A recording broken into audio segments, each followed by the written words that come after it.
ভাই, এই লোকটাকে দেখেছো এখানে?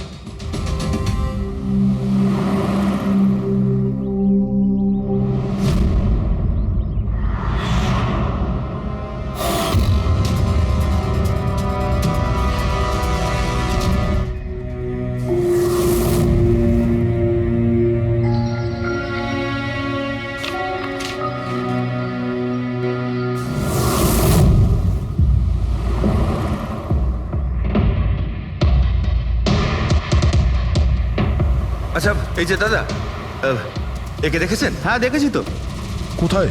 ওই তো ওখানে দাঁড়িয়ে রয়েছে। আগে? হ্যাঁ আগে। থ্যাঙ্কস থ্যাঙ্কস, চলো। মা, বাবা, আমায় ক্ষমা করে দিও। আমি তোমাকে অনেক কষ্ট দিয়েছি, তোমাদের মান সম্মান ডুবিয়ে দিয়েছি। কিন্তু একটা সত্যি কথা, আমি খুনি নই, আমি কাউকে খুন করিনি।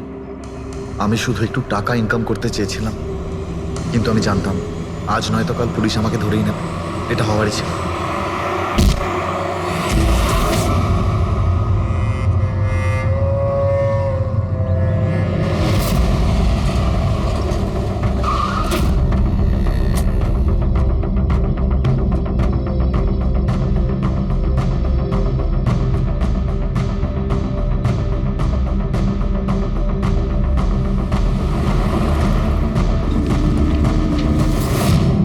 ক্ষমা করে দাও, এই বদনাম নিয়ে বেঁচে থাকার থেকে মরে যাওয়া ভালো।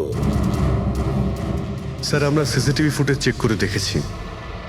ওকে দেখে ওখানে ডিপ্রেসড মনে হচ্ছিল। স্যার, মনে তো হচ্ছে না কেউ ওকে ফোর্স করেছিল, ও নিজের ইচ্ছেতেই মারা গিয়েছে।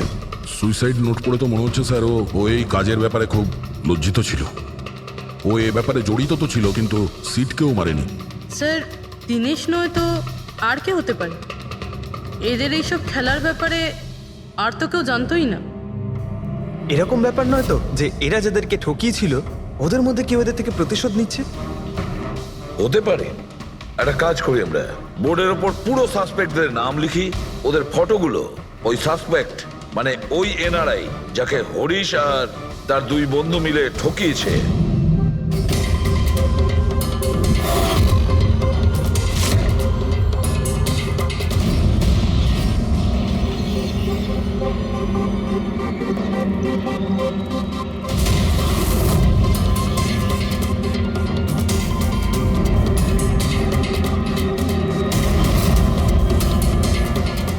স্যার, এই হলো সেই সমস্ত লোকগুলো যারা এই কেসের সঙ্গে জড়িত। অভিজিৎ, খোঁজ নিতে হবে খুনের সময় এরা কোথায় ছিল। পুরো ইনফরমেশনটা আমরা এয়ারপোর্ট ইমিগ্রেশন থেকে পেয়ে যাব। স্যার, এই ফটোগ্রাফে যে 8জন লোক আছে সেই সময় তারা ইন্ডিয়াতে ছিলই না। ইনফ্যাক্ট বেশিরভাগ লোকই এই ঘটনার পরে ইন্ডিয়াতে ফেরেইনি। শুধু এই 4 জন ছাড়া এই 3 জন সাক্ষী, বিক্রম, রণবীর, প্রীতম আর মিস্টার রানা। স্যার, এক্ষুনি আমি মিস্টার রানার বাড়িতে ফোন করেছিলাম, ওনার ওয়াইফ ধরেছিলেন। বললেন যে 3 বছর আগে উনি মারা গেছেন, আর 3 বছর আগে এরা ওনাকে ঠকিয়েছিল। উনি এই গিল্ট ফেলেই ভুগতেন যে ওনার সামনে কেউ খুন হয়ে গেছিল আর উনি কিচ্ছু করতে পারেননি, যার জন্য উনি নেশার কবলে পড়েন। আর তাহলে বাকি থাকলো 3 জন সাসপেক্ট, প্রীতম, রণবীর আর বিক্রম। প্রীতম আর বিক্রম এরা তো দেশের মধ্যেই ছিল, কিন্তু এই শহরে ছিল না। এবার এই রণবীরই শুধু বাকি থাকলো। রণবীর তো নিজেই ওখানে ছিল, ওই ফটোতেও ছবি আছে। হ্যাঁ স্যার, ও একই সাথে ব্যালকনি আর হল তাতে থাকতে পারে না। এটা অন্য কেউই হবে। তাহলে কে হতে পারে এই খুনি? পঙ্কজ, মিস্টার রানা 3 বছর আগে মারা গেছেন, ওনার পুরো ডিটেলসটা আমার চাই। স্যার,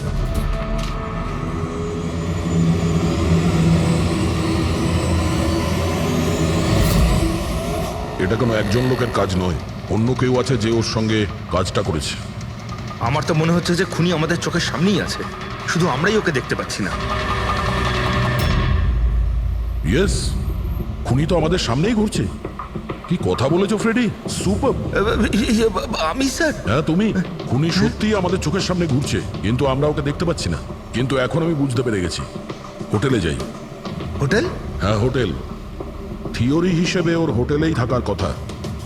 একবার যদি জানতে পারি যে খুনি ওই, তাহলে ওর সঙ্গী আর জুয়োর টাকা সব পেয়ে যাবো। তাহলে চলুন স্যার, তাড়াতাড়ি যাওয়া যাক আর ওকে ধরে ফেলি গিয়ে। ধরবে না ওকে, ওর ওপর নজর রাখতে হবে। আর হ্যাঁ, যদি বেশি চালাকি করে তাহলে ছাড়বো না ওকে।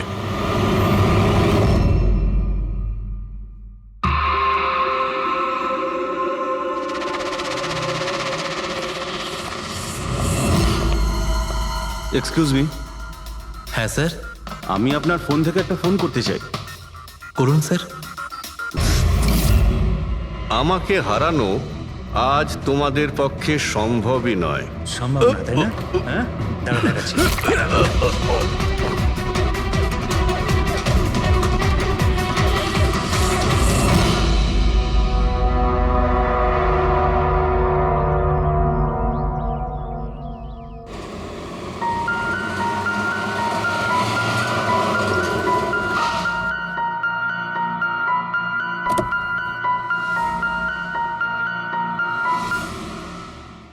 চলো বাচ্চারা।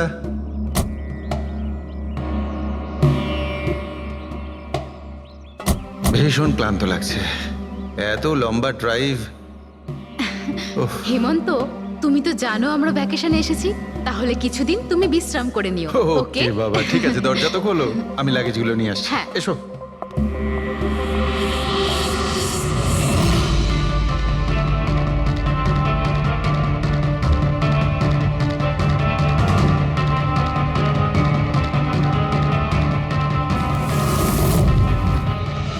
হেমন্ত, হেমন্ত তাড়াতাড়ি এদিকে এসো। এই এই দরজাটা। তুমি ওদের গাড়িতে বসাও, আমি দেখছি। হেমন্ত সাবধানে প্লিজ। চলো চলো চলো।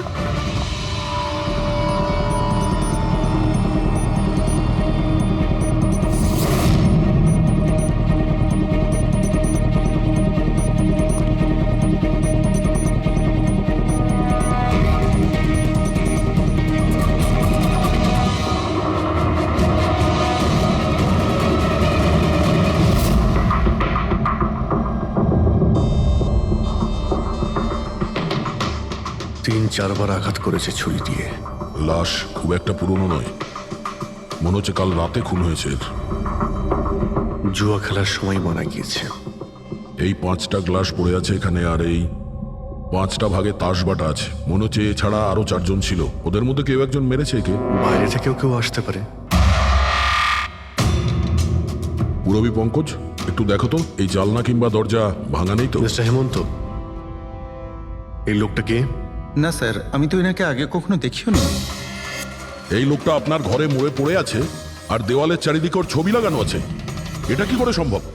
একজন অচেনা লোক আপনার এই হলিডে হোমে এসে তাস খেলছে, মারা গেছে। How it possible?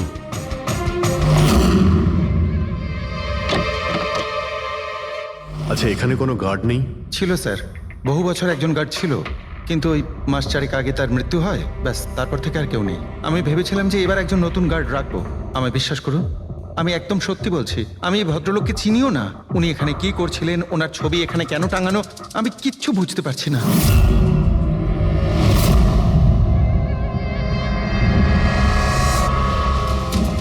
পঙ্কজ,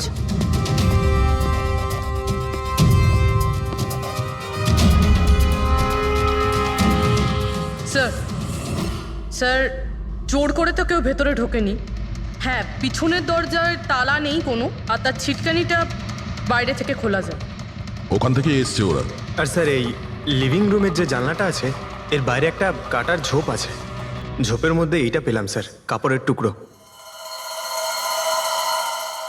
মনে হচ্ছে কেউ এর উপরে নজর রাখছিল ওখান থেকে, আর তাড়াহুড়ো করে দৌড়তে গিয়ে তখন এই কাপড়ের টুকরোটা ওইখানে আটকে যায়। মৃত ব্যক্তি ছাড়া এখানে আরো 4 জন ছিল, আর একজন লোক বাইরে, সব মিলিয়ে 5 জন।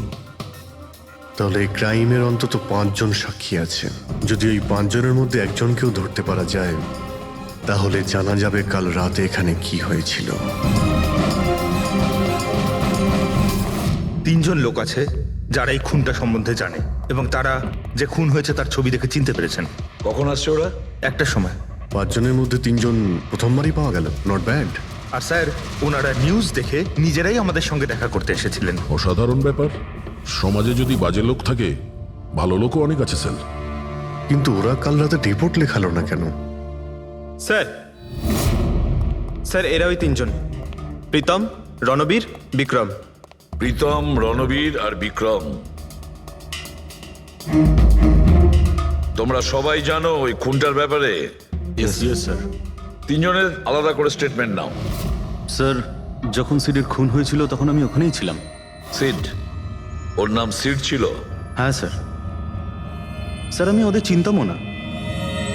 কালকে প্রথমবার ওদের সাথে দেখা হয়েছে, আর কালকেই খুন হয়ে গেল। এক মিনিট, সব কিছু ঠিক মতন বলবে। স্যার আসলে ওই যে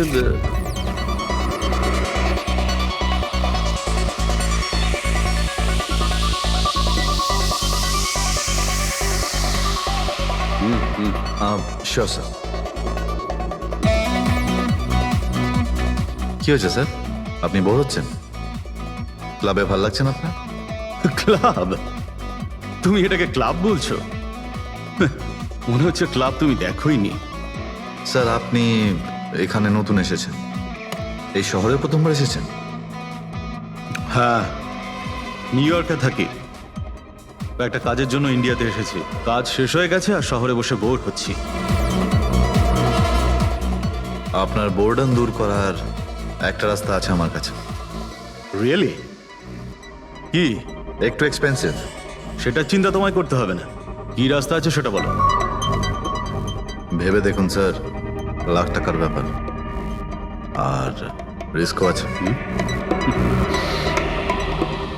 ঝুঁকি, রিস্ক নেওয়া আমার হবি, আর সেটা যদি হয় টাকার, সেটা আমার কাছে অনেক আছে। কাজটা বলো। সুপার দেন। তুমি কি ধরনের জোকিং এর কথা বলছো? এরকম কোনো ব্যাপার নেই স্যার, শুধু জুয়া খেলতে হবে। লাখ টাকা, জিতে গেলে মালামাল আর হেরে গেলে কঙ্কাল। আর এমনিতেও আপনার টাকার তো কোনো চাপ নেই। তাহলে চলুন আমার সাথে, কাম। যাচ্ছ কোথায়? এক ভদ্রলোকের বাড়ি। ভদ্রলোকের বাড়ি? কে ভাই? ওই যে দেখতে পাচ্ছেন, ব্ল্যাক জ্যাকেট, হোয়াইট শার্ট। তাহলে ওই বারটেন্ডার তোমাকে ওর বাড়িতে নিয়ে গিয়েছিল, তারপর তারপর কি হয়েছিল? না স্যার, ও সিডের বাড়ি নিয়ে যায়নি। ও সিডের সঙ্গে পরিচয় করায়, তারপর আমরা সিডের বাংলোতে যাই।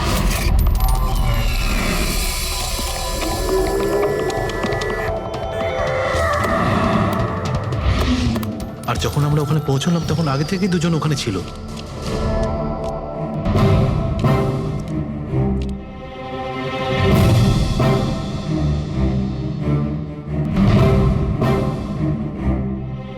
এই রইল আমার 2 লাখ টাকার চাল।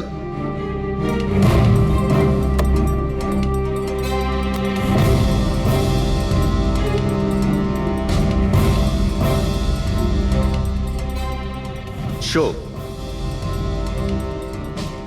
দেখা।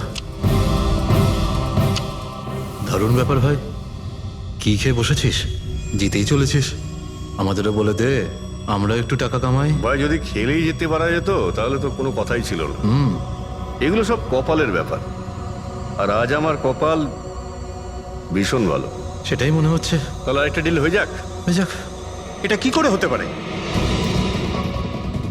বললাম না আমার কপাল খুব ভালো। তোর লাক আজকে ভালো না অন্য কিছু? মানে মানে এটাই যে তুই তাসের মধ্যে সেটিং করে রেখেছিস।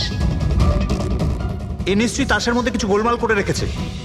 ভাই, এর বাড়ি হয়তো কোনো ক্যামেরাও লাগিয়ে রেখেছে, নাকি তাসে গন্ডগোল করে রেখেছে। ভেবে দেখার ব্যাপার। তোর মনে হচ্ছে আমি চিটিং করছি?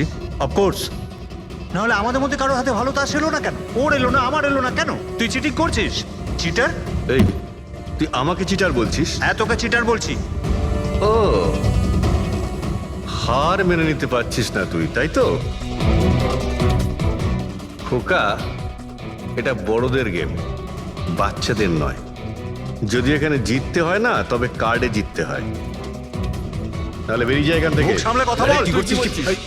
তুই মুখ সামলে কথা বল, এটা আমার বাড়ি, বুঝলি? বেরিয়ে যা এখান থেকে। কি করছিস কি ভাই? আরে ওকে তাড়া কেউ এখান থেকে। তার মানে হরিশ ওখান থেকে চুপ করে বেরিয়ে গেল? হ্যাঁ স্যার, প্রথমে আমারও মনে হচ্ছিল যে ও চলে গেছে, কিন্তু ও কিচেনে গেছিল। কিচেনে? হ্যাঁ স্যার, কিচেনে। যখন ও কিচেন থেকে বেরোলো তখন ওর হাতে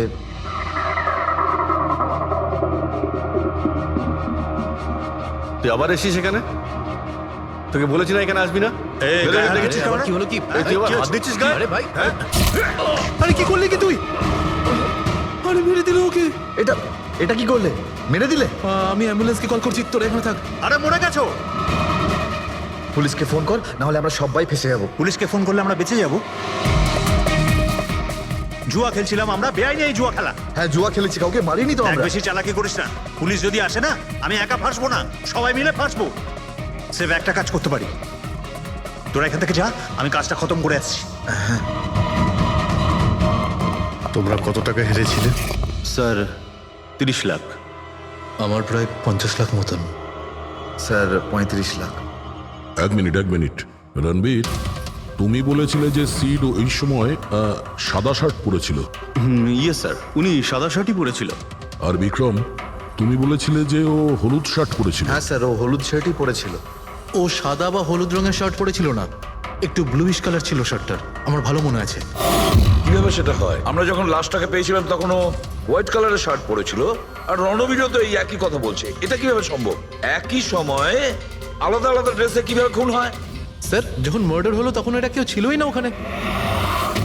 ছিল না মানে? মানে এটাই যে আমার ভালো মতো মনে আছে, এটা 6 মাস আগের ঘটনা, এরা ছিল না ওখানে। না স্যার, এটা পুরো 1 বছর আগের কথা। কি সব বলছে স্যার এরা? ফোন তো কাল রাতে হয়েছে, তাই না? এক্স্যাক্টলি, খুনটা গতকাল রাতেই হয়েছিল, আর সেই সময় উনি সাদা রঙের শার্টই পরেছিলেন। এক মিনিট, এসব তোমরা কি বলছো? কাল রাত, 6 মাস, 1 বছর আগে? হ্যাঁ স্যার। আই হোপ তোমরা একটা লোকের মার্ডারের কথা বলছো যা কাল রাতে হয়েছিল, তাই তো?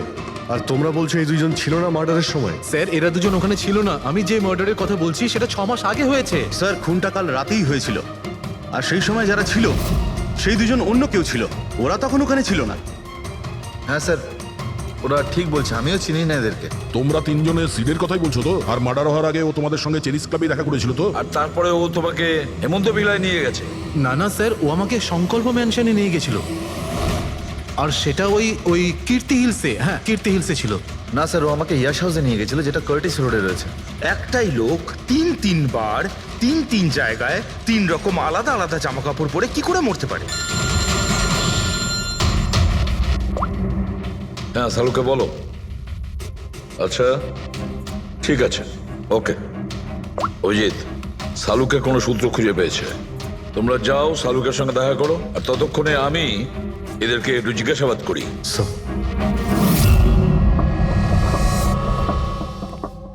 হ্যাঁ এসো এসো ভাই এসো, দেখো আমি কি পেয়েছি। আরেকটা কথা বলতে হবে, এই কেসটা বড় অদ্ভুত। হ্যাঁ ডক্টর সালুকে, কেসটা তো খুবই অদ্ভুত, আর যেগুলো আমরা জানতে পেরেছি ওগুলো। আরে না ভাই, ওইটাও তো অদ্ভুত নয়, আমি যেটা তোমাদের বলতে যাচ্ছি সেটা অদ্ভুত। হ্যাঁ কি হলো? তুমি এদিক ওদিক কি দেখছো? কিছু না। ঠিক তো? না, আমি আপনার কথাই শুনছি, কি বলছেন স্যার? ও আচ্ছা হ্যাঁ, তো আমি কি বলছি? ও হ্যাঁ, অদ্ভুত। দেখো, আমি এর রক্তের সঙ্গে সঙ্গে রক্তের মতো আর একটা জিনিস পেয়েছি। রক্তের মতো? স্যার আপনার সন্দেহ একদম ঠিক ছিল, এটা ডাই ছিল। আরে সারিকা, তুমি এসে গেছো? মানে আমি বলতে চাইছি, কি বলছো তুমি? লাল ডাই কি করে? আরে বাহ, কনসেন্ট্রেশন ফিরে পেয়েছো তুমি? আরে আমার কনসেন্ট্রেশন কোথায় গিয়েছিল? তোমরা সব সময় না আমার পিছনেই পড়ে থাকো। ও আচ্ছা আমি সিডের বডি থেকে এই প্লাস্টিক ব্যাগটা পেয়েছি। এই ব্যাগ ওর শার্টের ঠিক নিচে ওর বডির সাথে টেপ দিয়ে আটকানো ছিল, আর এই ব্যাগটাতেই একদম রক্তের মতো ডাই রাখা হয়েছিল। এটা তো ঠিক ওই রকমই যেটা ফিল্মের শুটিং এ ইউজ করা হয়। বা হয়তো নাটকে। নাটক? হ্যাঁ নাটকে। যতদূর আমরা জানতে পেরেছি তাতে এটা পরিষ্কার যে সিড একজন ঠক ছিল। সিডা তার সঙ্গীরা মিলে জুয়া আর মার্ডারের নাটক করে লোকেদের ঠকাতো। তার মানে এসবের মধ্যে ওই বারটেন্ডারও যুক্ত ছিল। ও জেনে বুঝে বড় লোকদের ফাঁসিয়ে এখানে এই কার্ড পাঠিতে পাঠাতো, আর তারপরে এই মার্ডারের নাটক। তো এই জন্য রণবীর, বিক্রম আর প্রীতম আলাদা আলাদা জায়গায় আলাদা আলাদা সময় এর মার্ডার দেখেছে। আর ওরা এসব অনেক আগে থেকেই করছে, কিন্তু কাল রাত ওদের নাটক বাস্তবে পরিণত হয়। প্রতিবারই একটা নতুন বাংলো, নতুন লোক ঠকানোর জন্য। আর বাকি সব সেম, একই খেলা, একই ঝগড়া, আর সেই একই সিটের মার্ডারের নাটক। লোকেদের কাছ থেকে টাকা নিয়ে পুলিশ কেসের নামে লোকেদের ভয় দেখিয়ে বের করে দেওয়া, সব কিছু সেম টু সেম। প্ল্যান তো খুব ভালো ছিল, কিন্তু কালকে হঠাৎ মার্ডার কি করে হয়ে গেল? কারণ কালকে রাতে একটা গন্ডগোল হয়েছে। মানে 1 মিনিট।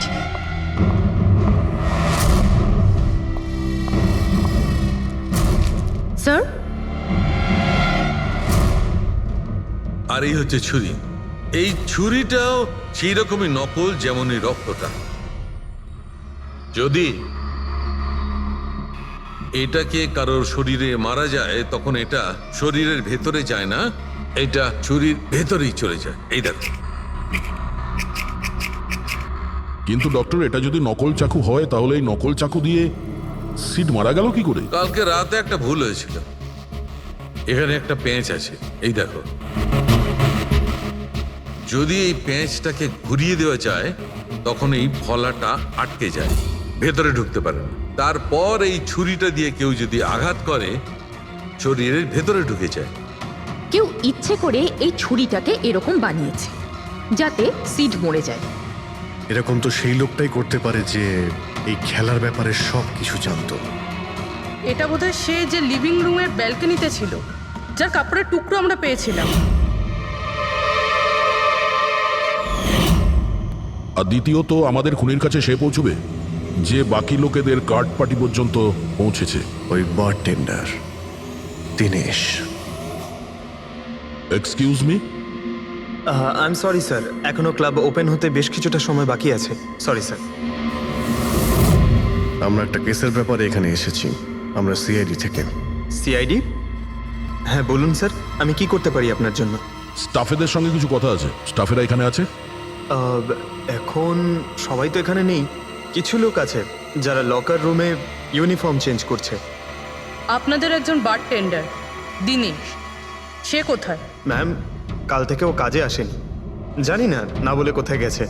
আচ্ছা স্যার, ব্যাপারটা কি? ও কিছু ঘটিয়েছে নাকি? করেছে কি করেনি সেটা পরে আপনি জানতে পারবেন। আপাতত আপনি ওর অ্যাড্রেস দিন আমাদের। স্যার, ও এখানে যে অ্যাড্রেস দিয়েছিল সেটা ভুল অ্যাড্রেস। অ্যাকচুয়ালি ও যখন উধাও হয়ে গিয়েছিল এখানে অ্যাড্রেস বুক থেকে ওর সব ডিটেলস বার করেছিলাম আমি, কিন্তু তারপর দেখলাম যে অ্যাড্রেসটা ভুল।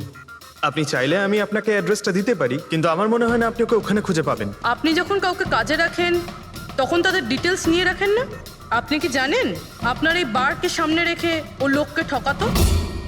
হোয়াট? আর আমরা এখন ওকে একটা খুনের ব্যাপারে খুঁজছি। Murder? I am sorry ma'am, আমি সত্যি জানতাম না। সেই জন্যই আগে থেকে ভালো করে খোঁজ নিতে হয়। রুলসগুলো আপনার ভালো করে ফলো করা উচিত ছিল। আগে থেকে এগুলো করলে আজকে এরকম প্রবলেম হতো না। I am sorry sir. আচ্ছা, এই দিনের সম্পর্কে আর কি বলতে পারো? কিছু জানো ওর সম্পর্কে? না স্যার, তেমন বিশেষ কিছু নয়, কারণ ও খুব কম কথা বলতো, বেশিরভাগ চুপ করেই থাকতো। সেই জন্য ওর বন্ধু কম ছিল, শুধু এক মেয়ে ছাড়া, মানসী। ও এখানে ওয়েট্রেসের কাজ করে। ওদের মধ্যে ভালো ভাব ছিল, যদিও ওরা দুজনে কোনোদিন এটা প্রকাশ করেনি, কিন্তু আমার মনে হয় যে ওদের মধ্যে প্রেমের সম্পর্ক ছিল। তো আপনি মানসীকে জিজ্ঞেস করেননি কি ছিল ওদের মধ্যে? জিজ্ঞেস করেছিলাম ওকে, কিন্তু ও নিজেও জানে না। কোনো ব্যাপার না, মানুষকে একবার ডাকুন তো। ঠিক আছে স্যার। স্যার, মানসী। মানসী, দিনেশ তোমার বন্ধু ছিল? ছিল মানে? ও ঠিক আছে তো? দেখো, একটা খুন হয়েছে, আমরা সন্দেহ করছি দিনেশ ওটাতে ইনভলভ আছে। আমরা ওকে খুঁজছি। তুমি জানো কোথায় আছে ও? আমি নিজেই অনেক টেনশনে আছি, ওর ফোনও লাগছে না।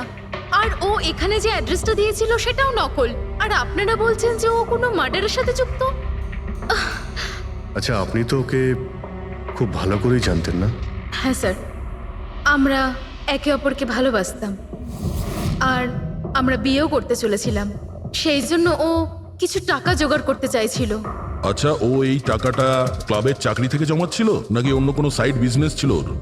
চাকরি ছাড়া ও শেয়ার বিজনেসে ও টাকা লাগিয়েছিল।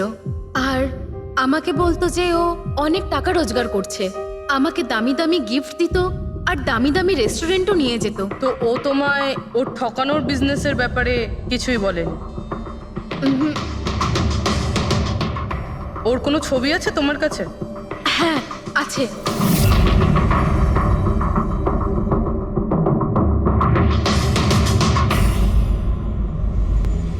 স্যার, এই দিনেশ তো নিরুদ্দেশ, কিন্তু ওর ছবি আমরা পেয়েছি। এটাকে আমরা সার্কুলেট করে দিই। স্যার এই দীনেশ তো নিরুদ্দেশ, কিন্তু ওর ছবি আমরা পেয়েছি। এটাকে আমরা সার্কুলেট করে দিচ্ছি। হ্যাঁ করাও অভিজিৎ, করাও। তিনজনের স্কেচ তো করা হচ্ছে। একটা কথা তো পরিষ্কার যে চারজন সবাই একসঙ্গে কোনো গর্তে লুকিয়ে বসে আছে। হ্যাঁ স্যার, স্যার এরা ঠগ কিন্তু খুনি নয়। ভুল করে এদের হাতে খুন হয়ে গেছেন। 100% এরা ভয় পেয়েই কোথাও লুকিয়ে রয়েছে। ব্যাস এই ভয়টাকেই আমাদের কাজে লাগাতে হবে। এমন ভাবে ভয় দেখাতে হবে যে ওরা নিশ্চয়ই কোনো ভুল করে থাকবে আর আমরা খাপ করে ধরে ফেলবো। স্যার স্যার, হ্যাঁ স্কেচ তৈরি। ওকে স্যার, হ্যাঁ এই তিনজনই জুয়ারি, আর যে ছুরি মেরেছে সে হলো হরিশ। একটা কাজ করো, এই তিনটে স্কেচই আর ওই বার টেন্ডারের ছবি প্রতিটা police station, railway station, bus stand, লজে সব জায়গায় পাঠিয়ে দাও আর সমস্ত নিউজ চ্যানেলেও পাঠিয়ে দাও। আর ওদেরকে জানিয়ে দাও যে 24 ঘন্টা যেন এদের ছবি দেখানো হয়। প্রত্যেকটা বাড়িতে এদের ফটো দেখাতে হবে। তারপরে দেখবো কতদিন লুকিয়ে থাকে আমাদের হাত থেকে। এই 4টে ফটো খুব ভালো করে দেখুন। এই 4জন এই হত্যাকাণ্ডে জড়িত। এদের ব্যাপারে কোনো রকম সূত্র বা কোনো রকম খবর পেলে সিআইডি কে এই নাম্বারে খুব তাড়াতাড়ি যোগাযোগ করবেন। এরা খুবই ভয়ানক। এরা সবাই ইন্ডাস্ট্রিয়ালিস্ট হেমন্ত কুমারের ফার্ম হাউসে নিজেরই এক বন্ধুকে খুন করে পালিয়ে গেছে। পুলিশরা অনেকক্ষণ ইনভেস্টিগেশন করার পরেও সেখান থেকে কোনো কিছুই খুঁজে পাওয়া যায়নি। সিআইডি এদের সবাইকে খুঁজছে। এই হলো এদের ফটো।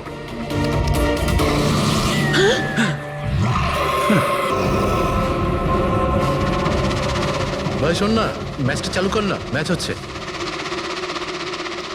এরা সবাই ইন্ডাস্ট্রিয়ালিস্ট হেমন্ত কুমারের ফার্ম হাউসে নিজেরই এক বন্ধুকে খুন করে পালিয়ে গেছে। সিআইডি এদের সবাইকে খুঁজছে। এই হলো এদের ফটো। দেখলি তুই, এরা তো সবকিছু জেনে ফেলেছে। ভাই ছবি টবি সব দেখাচ্ছে, সমস্ত ডিটেলস দেখাচ্ছে। বাজেভাবে ফেসে যাবো ভাই এসবে। হাসবো তো বটেই। আমি তোদের আগেই বলেছিলাম যে চল পালিয়ে যাই, কিন্তু তোরা তো শুনলেই না। এবার পুলিশ আসবে, সব জায়গায় খোঁজ করবে, আর তখন আরে এখনো অনেক সময় আছে। চল পালাই, এই ব্যাগ তোলা, সবাই মিলে পালাই, চল।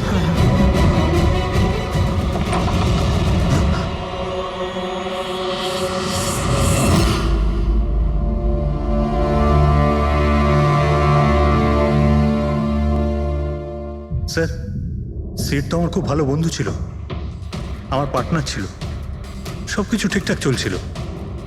এতদিন ধরে কোনো গোলমাল হয়নি। ওই রাতে কি যে হলো, আমি তো অন্যান্য বারের মতোই নকল ছুরিই মেরেছিলাম, কিন্তু মানে জানি না কিভাবে মরলো, আমি জানি না। এও জানে না। ওসব নাটক বন্ধ করো আর সত্যি করে বলো। বলো স্যার, আমরা ধনী আর এনআরআই লোকদের বোকা বানিয়ে ঠকাতাম, আর দিনেশ ওই জেডিস ক্লাব থেকে এই ধরনের বোকাদের সিডের কাছে আনতো। তারপর আমরা সেই বড় লোক এনআরআই লোকগুলোকে কোনো খালি নির্জন বাংলোয় নিয়ে যেতাম, যেটা আমরা প্রথম থেকেই সিডের বাংলোর মতো সাজিয়ে রাখতাম। হ্যাঁ স্যার, আমার একটা বিজনেসও আছে স্যার, রিয়েল এস্টেটের বিজনেস। তাই স্যার এই কাজের জন্য এরকমই খালি শুনশান বাংলোর খোঁজ করতাম আমি স্যার, আর তারপর অ্যাভেলেবেল করাতাম এই কাজের জন্য স্যার। স্যার, প্রথমে আমরা মুরগিকে জিততে দিই, আর তারপর যখন সে ভরসা পেয়ে যায় তখন সিট জেতা শুরু করে দেয়। এই সব কিছুর প্ল্যান থাকতো স্যার, সিট জিততেই থাকতো, আর ওরা আমার মধ্যে ঝগড়া শুরু হতো, আর আমি রেগে গিয়ে ওকে খুন করে দিতাম, মানে মিথ্যে করেই। এসব দেখে ধনী এনআরআই লোক ঘাবড়ে যেত আর ওদের টাকা পয়সা ফেলে পালিয়ে যেত। ওঠে পর নাটক শেষ, চলে গেছে ও।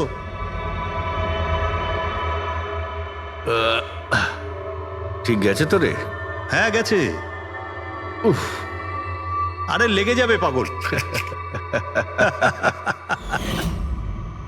তারপর আমরা ওই টাকাগুলো নিজেদের মধ্যে ভাগ করে নিতাম। ওই রাতেও সব এরকমই হয়েছিল। আমি ওকে ছুরি মেরেছিলাম, আর তারপর পুলিশকে ফোন করা যাক আর সবকিছু ডিটেলে বলে আমি দেওয়া যাক। পুলিশের চক্করে পড়তে চাই না। আমার পাসপোর্ট, ইউএসএ সিটিজেনশিপ সবকিছুই চলে যাবে। না না না না না, আমি যাচ্ছি। আরে ঘুমিয়ে পড়লি নাকি সিট? আরে ওঠ ভাই, অনেক হয়েছে, আর ওভার অ্যাক্টিং করতে হবে না। Seat set. আরে এই তো সত্যি মরে গেছে। আরে ছুরিটা সত্যি সত্যি লেগে গেল নাকি ওর? আরে কি বাজে কথা বলছিস কি তুই? আরে সিট ওঠ না। সিট ওঠ না।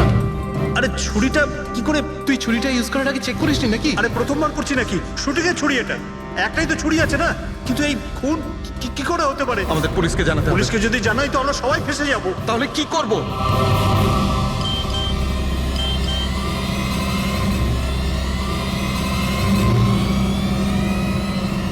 তোর খেলাটা ভেস্তে গেছে ভাই। কি? এই এই এটা দেখ, এই দেখ ফটো আছে।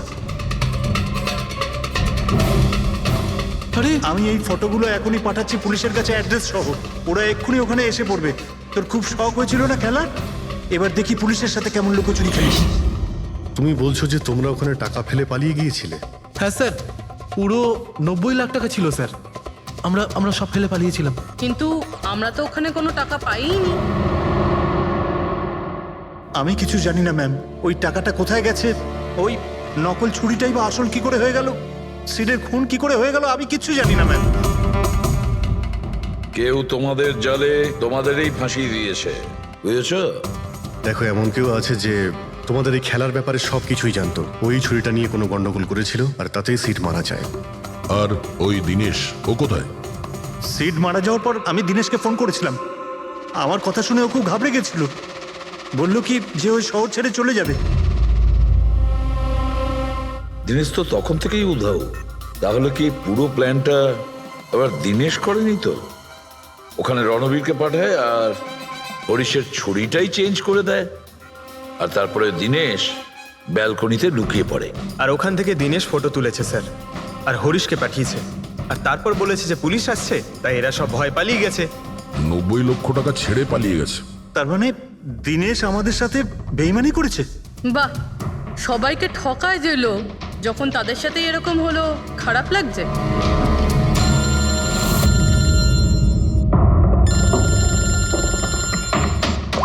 হ্যাঁ বলো সালুকে। ফ্যান্টাস্টিক, ঠিক আছে। সালুকে বললো যে প্রমাণ পাওয়া গেছে, যে জিনিস দুটো আমরা দিনেশের কথায় আমরা পাঠিয়েছি। ওর ইউনিফর্ম আর জিমব্যাগ। হ্যাঁ দা, যে কাপড়ের টুকরো আমরা ব্যালকনি থেকে পাই, ওই টুকরোর সঙ্গে এই দিনেশের ইউনিফর্মের কাপড় ম্যাচ করছে। স্যার, তার মানে খুনি দিনেশ?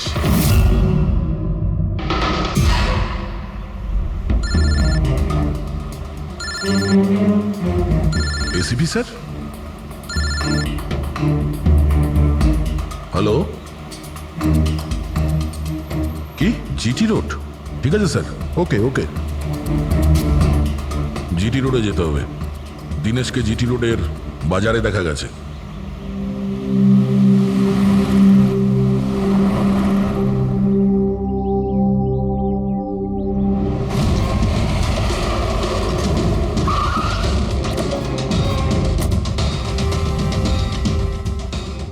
ভাই, এই লোকটাকে দেখেছো এখানে?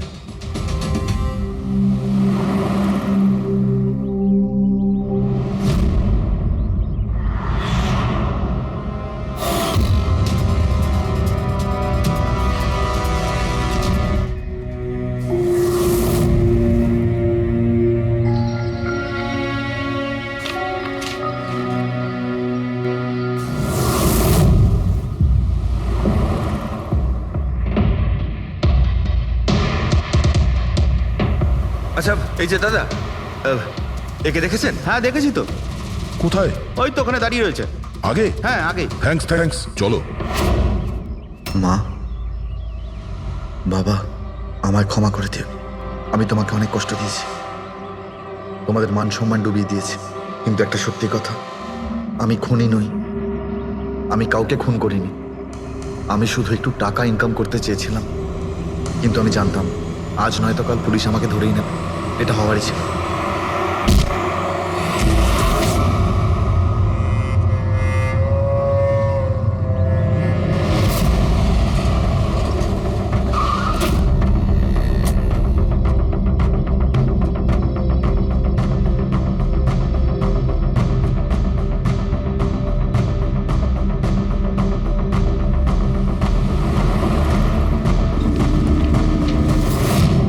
ক্ষমা করে দাও। এই বদনাম নিয়ে বেঁচে থাকার থেকে মরে যাওয়া ভালো। স্যার, আমরা সিসিটিভি ফুটেজ চেক করে দেখেছি। ওকে দেখে ওখানে ডিপ্রেসড মনে হচ্ছিল। স্যার মনে তো হচ্ছে না কেউ ওকে ফোর্স করেছিল, ও নিজের ইচ্ছেতেই মারা গিয়েছে। সুইসাইড নোট পড়ে তো মনে হচ্ছে স্যার ও এই কাজের ব্যাপারে খুব লজ্জিত ছিল। ও এ ব্যাপারে জড়িত তো ছিল, কিন্তু সিটকেও মারেনি। স্যার দিনেশ নয় তো আর কে হতে পারে? এদের এইসব খেলার ব্যাপারে আর তো কেউ জানতোই না। এরকম ব্যাপার নয় তো যে এরা যাদেরকে ঠকিয়েছিল ওদের মধ্যে কেউ এদের থেকে প্রতিশোধ নিচ্ছে? হতে পারে। একটা কাজ করি আমরা, বোর্ডের ওপর পুরো সাসপেক্টদের নাম লিখি, ওদের ফটোগুলো ওই সাসপেক্ট মানে ওই এনআরআই যাকে হরিশ আর তার দুই বন্ধু মিলে ঠকিয়েছে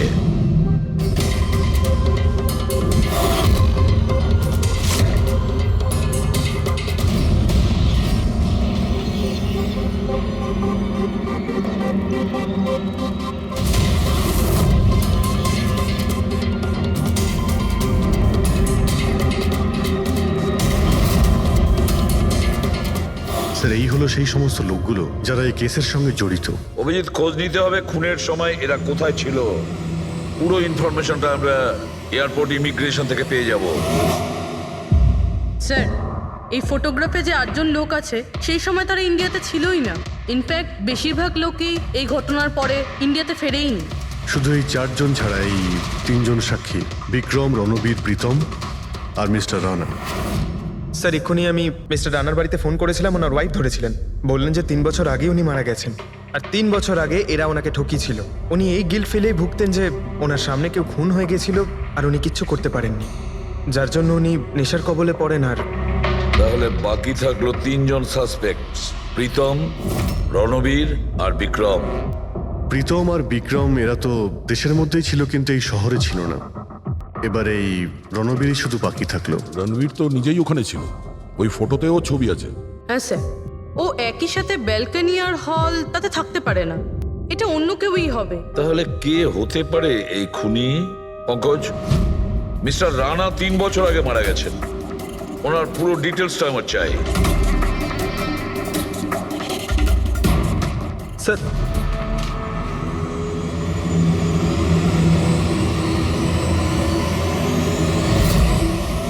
এটা কোনো একজন লোকের কাজ নয়, অন্য কেউ আছে যে ওর সঙ্গে কাজটা করেছে। আমার তো মনে হচ্ছে যে খুনি আমাদের চোখের সামনেই আছে, শুধু আমরাই ওকে দেখতে পাচ্ছি না। ইয়েস, খুনি তো আমাদের সামনেই ঘুরছে। কি কথা বলেছো ফ্রেডি, সুপার। আমি স্যার? হ্যাঁ তুমি। খুনি সত্যিই আমাদের চোখের সামনে ঘুরছে, কিন্তু আমরা ওকে দেখতে পাচ্ছি না। কিন্তু এখন আমি বুঝতে পেরে গেছি। হোটেলে যাই। হোটেল? হ্যাঁ হোটেল। থিওরি হিসেবে ওর হোটেলেই থাকার কথা। একবার যদি জানতে পারি যে খুনি ওই, তাহলে ওর সঙ্গী আর জুয়োর টাকা সব পেয়ে যাবো। তাহলে চলুন স্যার, তাড়াতাড়ি যাওয়া যাক আর ওকে ধরে ফেলি গিয়ে। ধরবে না ওকে, ওর ওপর নজর রাখতে হবে। আর হ্যাঁ, যদি বেশি চালাকি করে তাহলে ছাড়বো না ওকে।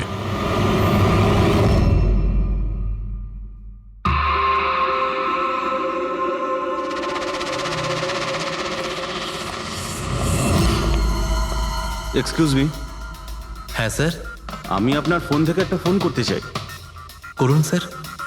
ওয়েল, আমার একটু প্রাইভেট কথা ছিল আর কি। এছাড়া কি আপনার কাছে অন্য কোনো ফোন আছে? স্যার ওইটাই চলে যান, ওটা থেকে কথা বলে নিন। Thank you. Thank you.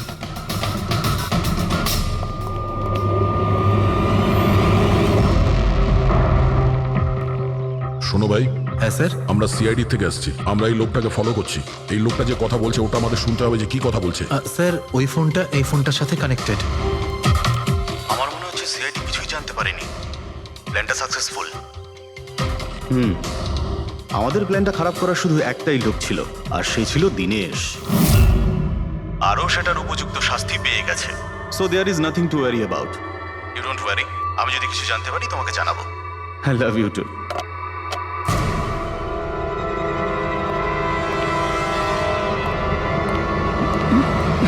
এই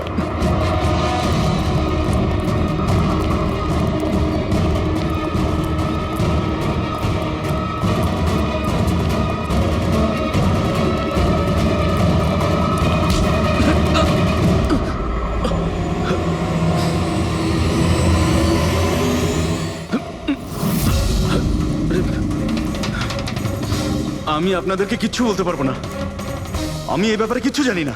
তুই কিছু বলিস আর না বলিস, তুই ফোনে যা কথা বলছিলি না ওটা আমরা সবাই শুনে নিয়েছি, বুঝলি? শুধু এটা বল, টাকা কোথায়? হ্যাঁ, দেখো, মুখ বন্ধ করে কেন নিজের জীবনের সর্বনাশ ডেকে আনছো? তোমার মঙ্গল এতেই, চুপচাপ যা জানো সব বলে দাও। টাকাটা ওর কাছে রয়েছে।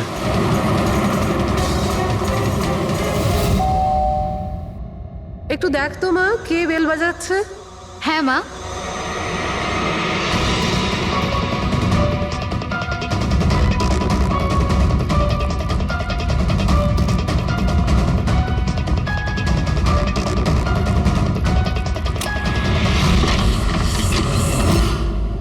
হাই, চিনতে পেরেছো? স্যার, মানসী। অ্যাকচুয়ালি আমরা আপনার বাড়ির তল্লাশি নিতে চাই। Search warrant. কি ব্যাপার? আপনারা কারা? সিআইডি। আমাদের কাছে আপনার বাড়ির তল্লাশির অর্ডার আছে। কিন্তু আমরা কি করেছি? আপনারা এখানে কেন এসেছেন? খুব তাড়াতাড়ি জানতে পারবে। চেক করো।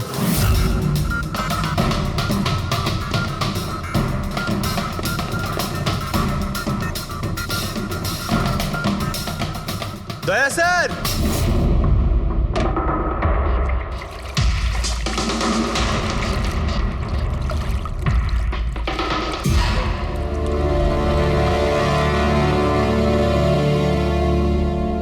চলো। এই নোটগুলোতে রক্ত লেগে রয়েছে। ডিএনএ টেস্ট করলেই জানতে পেরে যাব যে এই রক্তটা সিডের, তাই না? এবার বলো, কিছু জিজ্ঞেস করবে? এখন এ জিজ্ঞাসা করবে না, আমরা জিজ্ঞাসা করব ব্যুরোতে। কিন্তু আপনারা আমাকে কেন সন্দেহ করলেন? শেষবার আমাদের মনে হয়েছিল যে দিনেশ খুনি, কিন্তু ও সুইসাইড করে প্রমাণ করে দিয়েছে যে ও খুনি নয়। মানুষ, এটা কি চেনো? এটা তোমার ইউনিফর্মের কাপড়ের টুকরো। এটার কারণে আমরা তোমাকে সন্দেহ করছি, বুঝেছো? আর তারপর আমরা এইটা খোঁজ লাগালাম যে তুমি এরকম কাজ করলে কেন। আপনি জানতেন যে আমি এসব কেন করেছি? মিস্টার রানা, আপনার বাবা ছিল, রাইট? হ্যাঁ, উনি আমার বাবা ছিলেন। আর ওনার প্রাণ সিট আর ওনার সঙ্গীতের জন্য গেছে। উনি ওই ঘটনাটা কিছুতেই ভুলতে পারেননি। আর উনি একজন ডায়াবেটিসের রোগী ছিলেন। তারপরে উনি প্রচুর ড্রিঙ্ক করতে শুরু করে দিয়েছিলেন। উনি কি জানতেন এগুলো যা হচ্ছে সেগুলো সবই নাটক? না, উনি কিছুই জানতেন না। যদি এটা জানতেন তাহলে নিজের প্রাণ নিতেন না। উনি তো এই সব কিছুকে সত্যি মনে করতেন। ইউএসএ তে ছিলাম আমি, যখন মা আমাকে কল করলো। বাবার অবস্থা খুব খারাপ ছিল। যখন আমি ইন্ডিয়া আসলাম তখন উনি আমাকে বললেন যে আমাকে ওনার কোনো অসম্পূর্ণ কাজ পূর্ণ করতে হবে আর ওনার অপরাধীদের শাস্তি দিতে হবে। তারপরে আমিও বাবাকে প্রমিস করেছিলাম যে আমি ওনার অসম্পূর্ণ কাজ শেষ করব। তারপরে উনি আমাদের সবাইকে ছেড়ে চলে গেলেন। তারপরে তুমি কি করলে? তারপরে আমি খোঁজ করা শুরু করি, কিন্তু ওই সময় এরকম কোনো কেস রেজিস্টারই হয়নি। কিন্তু পরে আমার মনে পড়েছিল বাবা বলেছিল যে এই জেডিস ক্লাবে দিনেশ ওনাকে সিডের সাথে দেখা করিয়েছিল। তো এইভাবে তোমার সঙ্গে দিনেশের দেখা হয়? হ্যাঁ, তারপরে আমি ওখানে ওয়েটারে চাকরি করা শুরু করি। দিনেশকে নিজের বন্ধু বানাই আর ধীরে ধীরে ওর কাছে আসতে থাকি। তারপরে পুরো বিষয়টাই আমি বুঝতে পেরেছিলাম যে কিভাবে ওরা আমার বাবাকে বোকা বানিয়ে আমার বাবার থেকে টাকা নিয়েছিল। কিন্তু আইনের কাছে সাহায্য চাওয়ার বদলে তুমি আইন নিজেই হাতে নিয়ে নিলে। বেইমানির বদলে বেইমানি।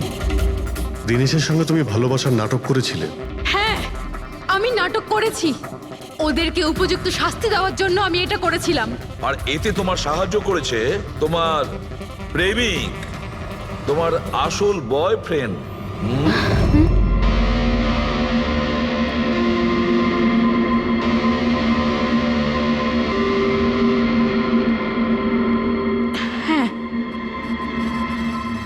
আমরা দুজনে মিলে প্ল্যান করেছিলাম।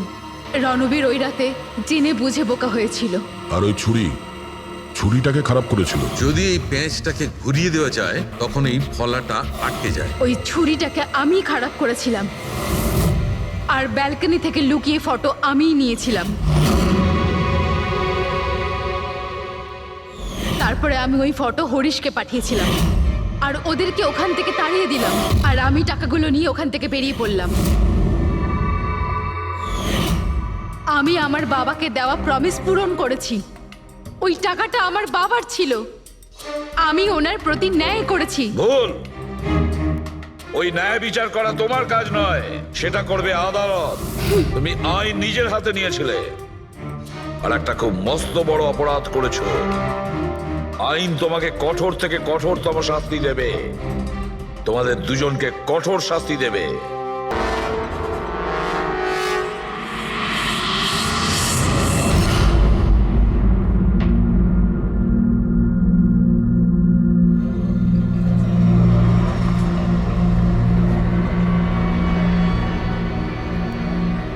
Hello, hi. তো আপনি এখানে একাই আছেন দেখছি। গ্রেট, আমিও একা। ইয়া, তাহলে বলুন। আমার তো ইন্ডিয়ান ক্লাসিক্যাল মিউজিকটা ভীষণ পছন্দের। আপনিও ইন্ডিয়ান ক্লাসিক্যাল মিউজিক পছন্দ করেন? হ্যাঁ, ইয়েস। আমিও ছোটবেলা থেকে পছন্দ করি।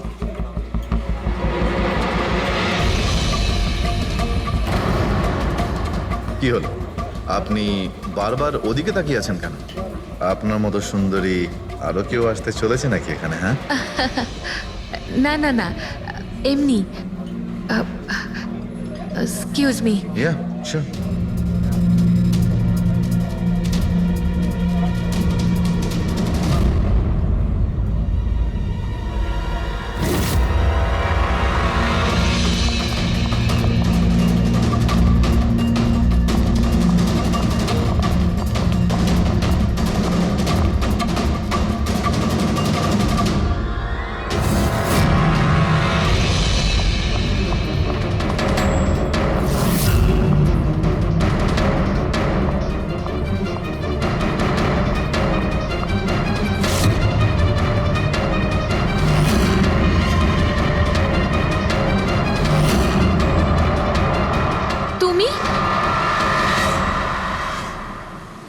আরে বেবি শোনো, আমার কথাটা বোঝার চেষ্টা করো তুমি। এছাড়া আমাদের কাছে আর কোনো উপায় নেই। যদি তুমি আমার সাথে গোটা জীবনটা কাটানোর চেষ্টা করো, তাহলে কিন্তু আমাদের বাড়ি থেকে পালাতেই হবে। তুমি না ফিল্ম দেখা বন্ধ করো। যদি ধরা পড়ে যায় তাহলে আমাদের বাবা আমাদের দুজনকে মেরে এই সমুদ্রেই ভাসিয়ে দেবে। কিন্তু উনি তো আমাদের বিয়েতে রাজি হচ্ছেন না, তাহলে কিছু তো করতে হবে। কিছু না, আমি তোমার সাথে কথাই বলবো না। আইসক্রিমটা ধরো আর যাও এখান থেকে। আরে আকাঙ্ক্ষা, আকাঙ্ক্ষা, আকাঙ্ক্ষা, শোনো না। আকাঙ্ক্ষা, আকাঙ্ক্ষা শোনো। আকাঙ্ক্ষা, আরে আকাঙ্ক্ষা।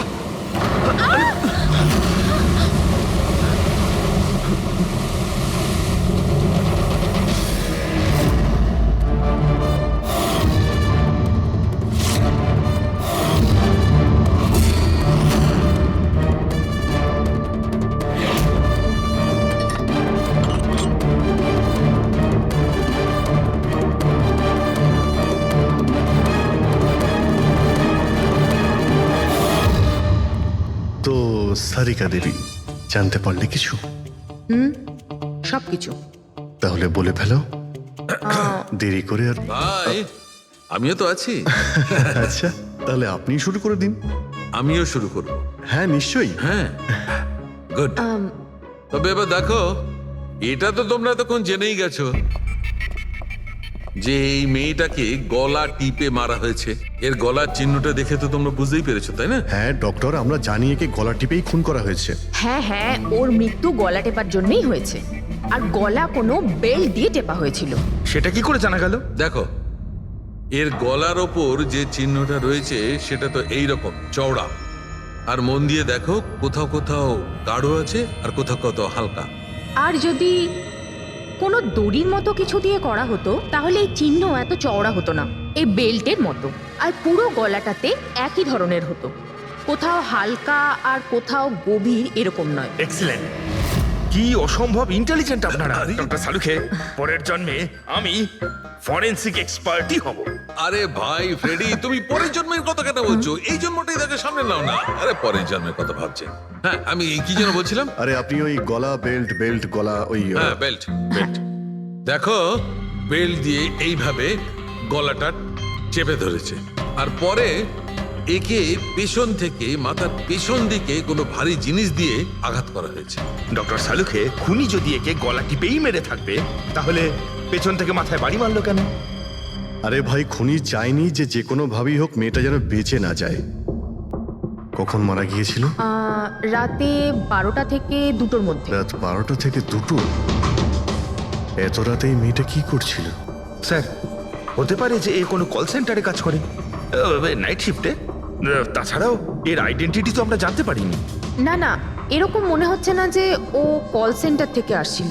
মেয়েটার জামা কাপড় দেখে মনে হচ্ছে হয়তো কোনো পার্টির থেকে আসছিল, আর বাড়ি ফেরার সময়। ঠিক ঠিক, সারিক একদম ঠিক কথা বলছে। এ কোনো পার্টিতেই গেছিল, কারণ এর পেট থেকে আমরা মেক্সিকান ফুডের পার্টিকেলস পেয়েছি, আর কফি। মেক্সিকান খাবার? হ্যাঁ, এসব আমি দেখাচ্ছি, এসব। এই দেখো, এইগুলো আমরা টেস্ট করেছি, আর এর দ্বারাই জানতে পেরেছি ওই যে ফুড ছিল সেটা মেক্সিকান ফুড ছিল। কি কি খেয়ে থাকতে পারে এই মেয়েটা? অ্যাভোকাডো, টমেটো, পেঁয়াজ, চিপস, আর ও হয়তো কফিও খেয়েছিল, কারণ আমরা ভেজিটেবল অয়েল আর কর্নেরও অংশ পেয়েছি। আর একটা সবচেয়ে বড় কথা, এর খাবারের মধ্যে আমরা নাইট্রোজেনের ট্রেসেসও পেয়েছি। অদ্ভুত ব্যাপার, খাবারে নাইট্রোজেন? হ্যাঁ ফ্রেডি, আজকাল ট্রেন্ডটাই এইরকম পড়েছে। সবাই আজকাল এই ধরনের সায়েন্টিফিক খাবারই খাচ্ছে। হ্যাঁ, তো এই মেয়েটা এমন একটা রেস্টুরেন্টে খাবার খেয়েছিল যেখানে সায়েন্টিফিক ভাবে মেক্সিকান খাবার বানানো হয়, যা শরীরের পক্ষে খুবই ভালো। এমন রেস্টুরেন্ট তো শহরে খুব বেশি থাকার কথা নয়।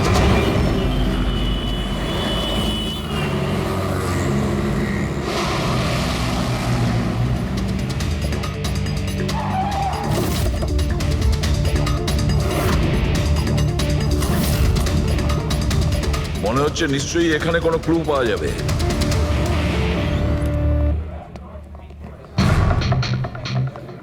আসুন স্যার, এখানে বসুন। আচ্ছা, আপনি এটা বলুন তো যে এই মেয়েটা আপনাদের এখানে খাবার খেতে এসেছিল? আপনারা আসলে কে? সিআইডি। এখন আর কোনো কথা নয়, শুধুমাত্র ঠিকঠাক জবাব দাও। হ্যাঁ স্যার, কাল রাতেও এখানে এসেছিল, কিন্তু স্যার সিআইডি ওকে কেন খুঁজছে? একে আমরা খুঁজছি না, এর খুনিকে খুঁজছি।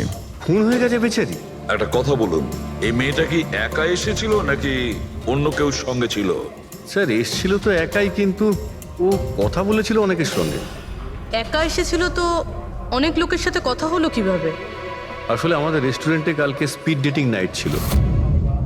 Speed dating? স্পিডে তো কার কিংবা বাইক চালানোর কথা শুনেছিলাম স্যার, কিন্তু স্পিড ডেটিং এটা কি ধরনের জিনিস?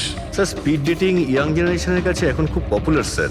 বেসিক্যালি ছেলে বা মেয়ের মিটিংয়ের জন্য একটা প্ল্যাটফর্ম তৈরি করা হয়, যাতে ওরা নিজেদের জীবনসাথী বেছে নিতে পারে। মানে যেভাবে ইন্টারনেট থেকে যোগাযোগ হয়, তাই তো? হ্যাঁ স্যার, অনেকটা সেরকমই, তবে ফোকাসটা বিয়ের ওপর নয়, ডেটিংয়ের ওপর হয়, যাতে ছেলেমেয়েরা নিজেদের চিন্তাভাবনা শেয়ার করতে পারে, আর যাকে পছন্দ হবে তাকে জীবনসঙ্গী করতে পারে। মানে যে কেউ যে কোনো লোকের সঙ্গে কথা বলতে পারে, আলাপ করতে পারে আপনাদের এই স্পিড ডেটিং এর মাধ্যমে? হ্যাঁ স্যার, প্রত্যেকটা মেয়ে আলাদা আলাদা টেবিলে বসে, আর ছেলেদের কাছে 5 মিনিট সময় থাকে তাদের সঙ্গে কথা বলার জন্য। মেয়েরা কথাবার্তার ভিত্তিতে তাদের লিস্ট থেকে 10-এর মধ্যে মার্কস দিতে থাকে ছেলেদের, আর ডেটিং এজেন্সি এই মার্কসের ভিত্তিতে ছেলে মেয়েদের জীবনসঙ্গী বেছে দেয়। আচ্ছা, কতজন এসেছিল এই আপনাদের স্পিড ডেটিং এ? স্যার, 10টা ছেলে আর 10টা মেয়ে ছিল। খুব ভালো ইভেন্ট হয়েছিল স্যার।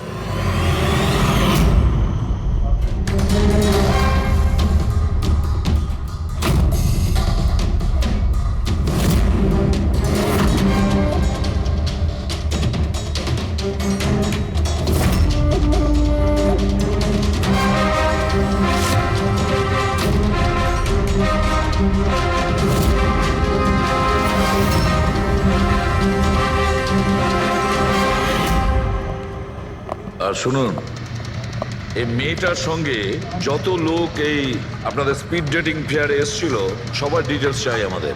রাইট স্যার, আসুন।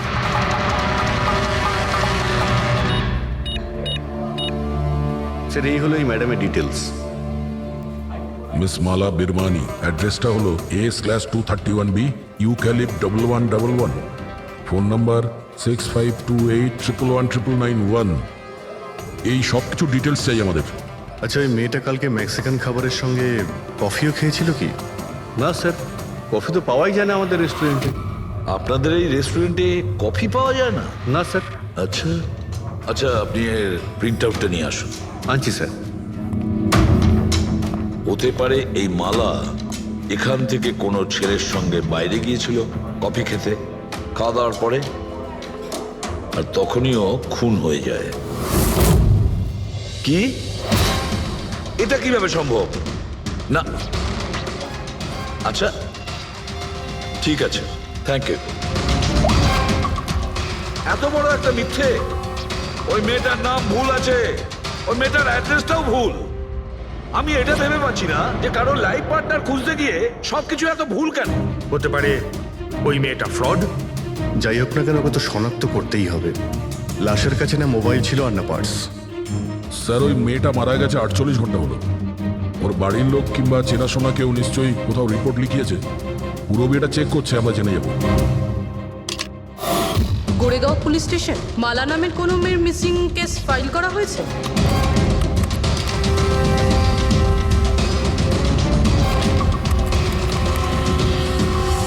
আচ্ছা, গ্রেট, থ্যাঙ্কস।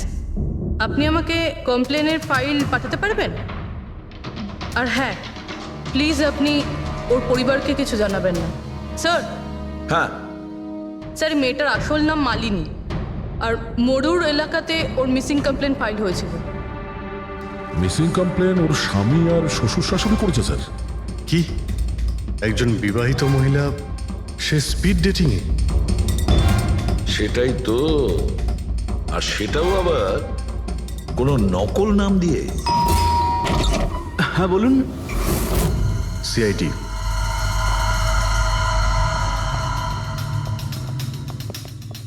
এই দেখুন স্যার, বিয়ের এত বড় একটা ছবি টাঙিয়ে রেখেছে, আর মালিনী। যদি আমি এরকম করতাম, আমার বউ আমাকে বাড়ি থেকে বের করে দিত। স্যার, কিছু জানতে পেরেছেন? মালিনী কোথায়? আই এম সরি, কিন্তু একটা খারাপ খবর আছে। খারাপ খবর? মানে মালিনীর অ্যাক্সিডেন্ট হয়েছে? কোথায় ও? কোন হসপিটালে রয়েছে? কেউ আপনার স্ত্রীকে খুন করেছেন। হ্যাঁ? খুন? কিন্তু কে কে করেছে স্যার? দেখুন, এখন যে কথাটা আপনাদের বলতে যাচ্ছি সেটা শুনে হয়তো আপনারা আরো কষ্ট পাবেন।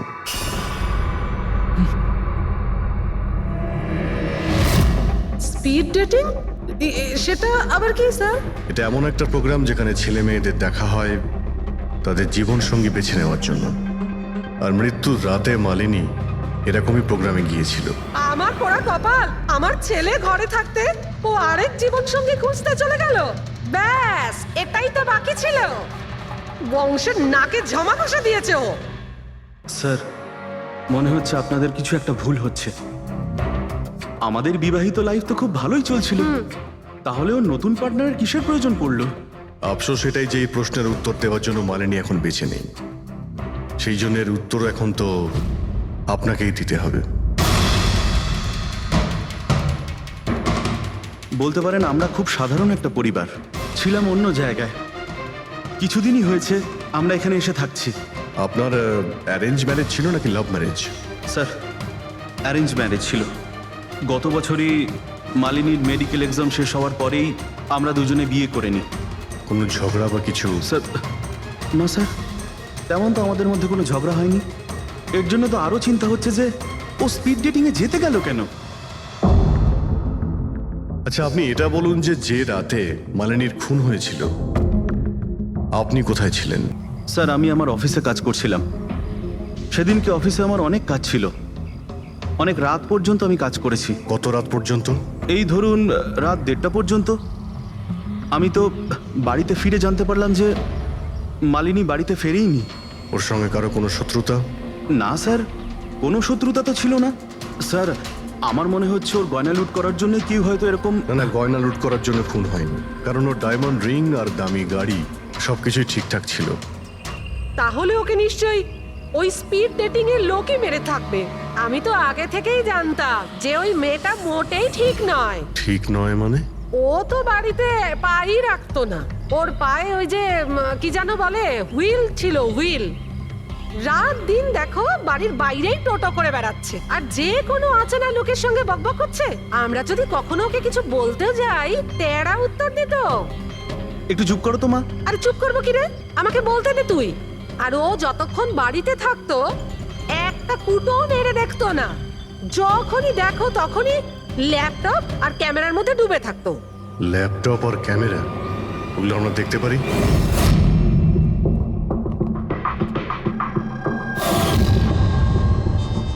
স্যার এই হলো ওর ল্যাপটপ। আর এই ক্যামেরাটা কোথায়? ক্যামেরা স্যার, আমার মনে হয় না যে মালিনী ওর স্বামীকে ঠকাচ্ছিল।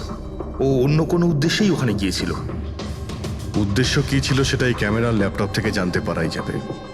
স্যার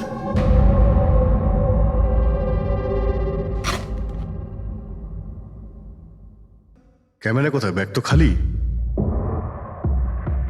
স্যার ও তো ক্যামেরা এর মধ্যেই রাখতো, জানি না কোথায় আছে ওটা। এমনটা নয় তো মালিনীর পার্টস আর মোবাইলের সঙ্গে খুনি ক্যামেরাটাও নিয়ে চলে গেছে?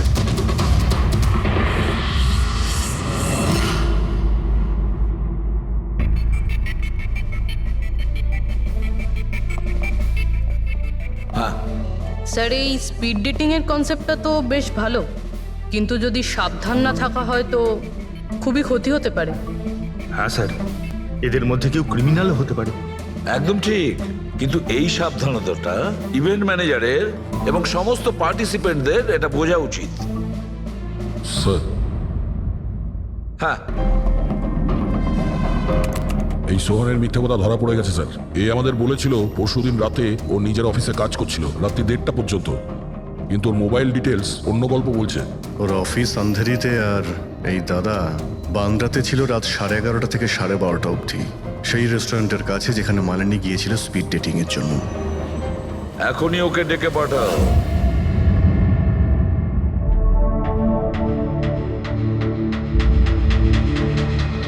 স্যার আপনাদের মনে হয় কোথাও ভুল হচ্ছে। আর আমি আমার স্ত্রীকে কেন খুন করতে যাব? মাননী যখন মিথ্যে কথা কেন বললে? রাত 1:30টার সময় অফিসে ছিলে কি? স্যার আমি তো স্যার সত্যি এটাই যে তুমি মালিনীকে ওই রেস্টুরেন্টে দেখেছিলে ওই ছেলেদের সঙ্গে কথা বলতে। তুমি রাগে উন্মাদ হয়ে যাও আর সেই জন্য তুমি ওকে খুন করো। না না স্যার, আপনি যাই বলছেন তার মধ্যে অর্ধেক সত্যি অর্ধেক মিথ্যে। হ্যাঁ, আমি সেদিন রেস্টুরেন্টে গিয়েছিলাম, আমি ওখানে মালিনীকে দেখেছিও, কিন্তু কিন্তু আমি ওকে মারিনি স্যার। আর আর আপনাদেরকে আমি মিথ্যে কথা বলেছিলাম কারণ আপনারা যেন আমাকে না সন্দেহ করেন। তুমি মালিনীকে মারোনি, তাই তো? ঠিক আছে। আচ্ছা, 1 মিনিটের জন্য ভেবে নিলাম যে তুমি সত্যি কথা বলছো, যে তুমি মালিনীকে খুন করনি, কিন্তু সেই কথাটা বোঝাও আমাকে। এটা বলো, তুমি আগে থেকেই কি করে জানতে যে মালিনী ওই রাতে ব্যান্ড্রার ওই রেস্টুরেন্টে স্পিড ডেটিং ইভেন্টে পার্টিসিপেট করতে যাচ্ছে? স্যার মালিনী কয়েকদিন ধরে কেমন ধরনের ব্যবহার করছিল জানো? না রাত না দিন, যখনই মন চাইতো বাড়ি থেকে বাইরে বেরিয়ে যেত। যখনই আমি এই ব্যাপারে ওর সাথে কথা বলতে যেতাম তো তো তো অজুহাত দেওয়া শুরু করতো। তারপরে সেদিন রাতে আমার বন্ধুর মারফত আমি জানতে পারি যে ও ব্যান্ড্রার একটা রেস্টুরেন্টে বসে আছে।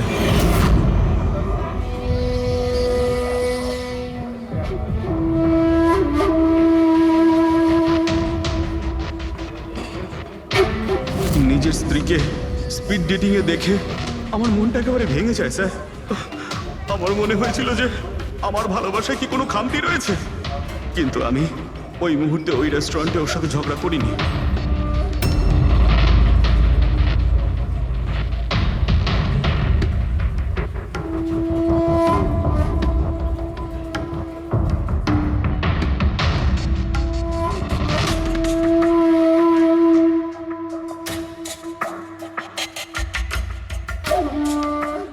আর যখনই ও বাইরে চলে এসেছিল আমি কিছু বলার আগেই ও অটো অটো ধরে তাড়াতাড়ি চলে যায়।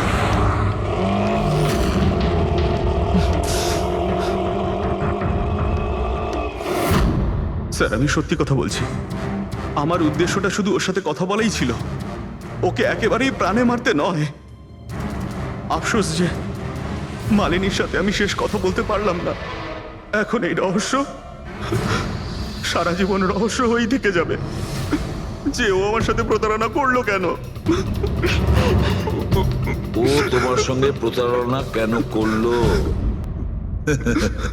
ঠিক আছে, এবার আমি তোমাকে যেতে দিচ্ছি, কিন্তু এটা ভেবো না তুমি যে আমরা তোমাকে সন্দেহ করছি না। সেটা তো ততক্ষণই থাকবে যতক্ষণ না তুমি নির্দোষ প্রমাণিত হচ্ছ। বুঝেছো তুমি?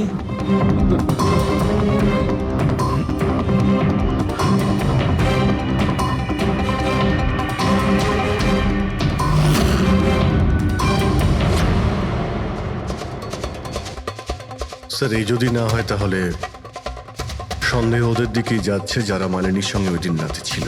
রবি, কিছু জানতে পারলে?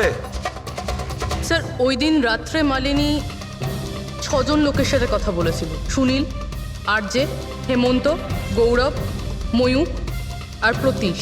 একটা কাজ করি আমরা, ওই 6 জনকে রেস্টুরেন্টে ডাকো, ভালো করে জিজ্ঞাসাবাদ করতে হবে। খুনি নিশ্চয়ই এদেরই মধ্যে কেউ হবে। স্যার এই কেসটা তাড়াতাড়ি সলভ করুন না, আমাদের রেস্টুরেন্টের খুব বদনাম হচ্ছে। একটা নিরীহ মেয়ে খুন হয়েছে, হ্যাঁ, আর তুমি তোমার রেস্টুরেন্টের নাম নিয়ে পড়ে আছো। শুধু নিজের ব্যাপারে তুমি ভাবছো, একটু সমাজের ব্যাপারেও ভেবে দেখো। হ্যাঁ স্যার, হ্যাঁ স্যার সবাইকে আধ ঘন্টার গ্যাপে গ্যাপে ডেকেছি। ঠিক আছে, গুড। একটা কথা ঠিক করে বলো, যখন এখানে ইভেন্ট চলছিল তখন তুমি এখানেই ছিলে তো? হ্যাঁ স্যার। তাহলে যদি এদের মধ্যে কেউ আমাদের কাছে মিথ্যে কথা বলে, কোনো কিছু লুকোনোর চেষ্টা করে, তাহলে সঙ্গে সঙ্গে আমাদের বলে দেবে, কেমন? ঠিক আছে স্যার। স্যার মেয়েটা সুন্দরী ছিল, কিন্তু ততটাই বোরিং। ওর প্রতিটা কথা আমার মাথার উপর থেকে বাউন্স করে চলে গেছে। স্যার ও তো আমার সাথে বেশি কথাও বলেনি। হতে পারে যে আমাকে দেখে ও লজ্জা পেয়েছিল, বা আমাকে ওর আদৌ পছন্দ হয়নি। স্যার ও আমার সঙ্গে ছিল আবার ছিলও না। ছিল অথচ ছিল না মানে? স্যার অ্যাকচুয়ালি ও কথা তো আমার সঙ্গেই বলছিল, কিন্তু ওর মন অন্যদিকে ছিল, বারবার অন্য কাউকে দেখছিল। স্যার আমার মনে হয় ও আমার এবং আপনাদের সবার সময় নষ্ট করছে। ওর লাইফ পার্টনার বেছে নেওয়ায় কোনো ইন্টারেস্টই ছিল না স্যার। তার থেকেও বড় কথা স্যার, ওর মন অন্য কোথাওই ছিল। স্যার আমার তো ওকে খুবই পছন্দ হয়েছিল, কিন্তু মনে হয় ওর আমাকে পছন্দ হয়নি। ওর মনে হয় আরেকজনকে পছন্দ হয়েছিল, যার সাথে ও খুব হেসে হেসে কথা বলছিল। সে কে? গৌরব। হ্যাঁ স্যার, আমাদের টিউনিং তো খুব ভালো সেট হয়েছিল। ইনফ্যাক্ট আমরা অনেক কথাই বলেছিলাম। কি কি কথা হয়েছিল মালিনীর সাথে? জেনারেল কথাবার্তা sir, favourite hobbies, favourite movies, favourite colour, এইসব। ইনফ্যাক্ট ও এত বেশি নার্ভাস হয়ে পড়েছিল যে ওর জুসটাই আমার উপর ফেলে দিয়েছিল। তাহলে মিটিংয়ের পরে তোমাদের নাম্বার নিশ্চয়ই এক্সচেঞ্জ হয়েছিল? না স্যার, নাম্বার এক্সচেঞ্জ হয়নি। ও বলেছিল ইভেন্ট শেষ হওয়ার পর 8 ঘন্টার মধ্যে আমার সঙ্গে কফি শপে দেখা করবে। এর পেট থেকে আমরা মেক্সিকান ফুডের পার্টিকেলস পেয়েছি আর কফি। আচ্ছা, তার মানে গৌরব তুমি ওর সঙ্গে কফি শপে দেখা করো ইভেন্টের পরে? কোথায় স্যার, 2 ঘন্টা ওয়েট করেছিলাম কফি শপে, ও আসেইনি। সত্যি বলছো? স্যার মিথ্যে কেন বলবো? ঠিক আছে, আমাদের ওই কফি খাওয়াবে তো? শিওর স্যার, কখনো যাওয়া যাবে? কখনো কেন, এখনই চলো। যাই। বলুন স্যার, কোন কফি নেবেন? তবে এখানকার cold coffee with vanilla ice cream বেশ ফেমাস, আপনি বলে সেটা অর্ডার করতে পারি। আমার জন্য একটা cold coffee with ice cream. Coffee toffee তো খাওয়া হবে, আগে এটা বলো যে তোমরা ওই দিনকে ঠিক কোন জায়গাতে বসেছিলে? ওহ স্যার, আমরা ভেবেছিলাম আমরা কফি খেতে এসেছি, কিন্তু আপনি তো এখনো আপনার তদন্ত চালিয়ে যাচ্ছেন। তদন্ত শেষ হওয়ার পরে কফি খাওয়ার যে মজা সেটা এখন পাবো না। Hello sir. পরশু রাতে সিসিটিভি ফুটেজ আমরা দেখতে চাই ম্যানেজার বাবু। সরি, কিন্তু সিসিটিভি ক্যামেরা তো 1 মাস ধরে আউট অফ ওয়ার্কিং। আর ঠিকও করেননি। স্যার বিজনেস একেবারে জিরো, ক্যাফেতে অলরেডি লোকসানই হচ্ছে। আমি ভাবলাম যে এর মধ্যে আবার নতুন করে আলাদা এক্সট্রা ফালতু খরচা করে কি লাভ। আচ্ছা, আপনি এই ছবিটা দেখুন। এই মেয়েটা কি এসেছিল পরশু রাতে? স্যার এক্স্যাক্টলি আমার ঠিক মনে তো পড়ছে না। ক্যাফেতে তো অনেক ধরনের লোকজনই আসে যায়। অনেক ধরনের লোকজনই এখানে আসে, তাও ক্যাফে চলছে না বলছেন। স্যার আচ্ছা, এনার পরশু দিনের বিল আছে নিশ্চয়ই, দেখাবেন আপনি? হ্যাঁ স্যার।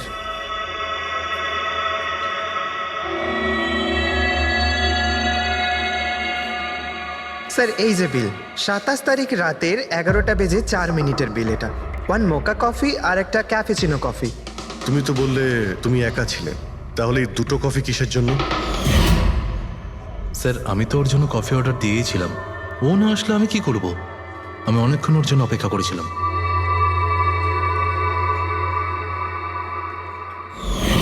স্যার এবার তো খান আমার সঙ্গে কফি। খাবো, নিশ্চয়ই খাবো, কিন্তু কেসটা শেষ হওয়ার পর। ঠিক আছে স্যার, তাহলে আমি যাই এখন। তুমি যেতে পারো।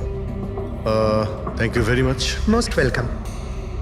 স্যার, এই কেসটা তো আমার মাথার কল কবজা পুরো ঢিলা করে দিয়েছে। যদি মালিনী এখানে কফি নাই খেয়ে থাকে, তাহলে খেলো কোথায়?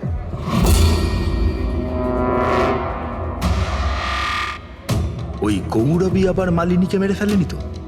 ও মালিনীকে এই কফি শপে ডেকেছিল কফি খেতে, সে যখন আসে না ও ভেঙে পড়ে, খুন করে দেয়। যে কোনো কিছু হতে পারে এই কেসে ফ্রেডি, যে কোনো কিছু হতে পারে। স্বামীও মারতে পারে, ওই ছেলেদের মধ্যে কেউ হতে পারে, বা কোনো তৃতীয় পার্টি। মনে আছে তোর ক্যামেরাটা উধাও? এমন কেউ যার ওই ক্যামেরাতে কোনো ছবি নিয়ে প্রবলেম আছে।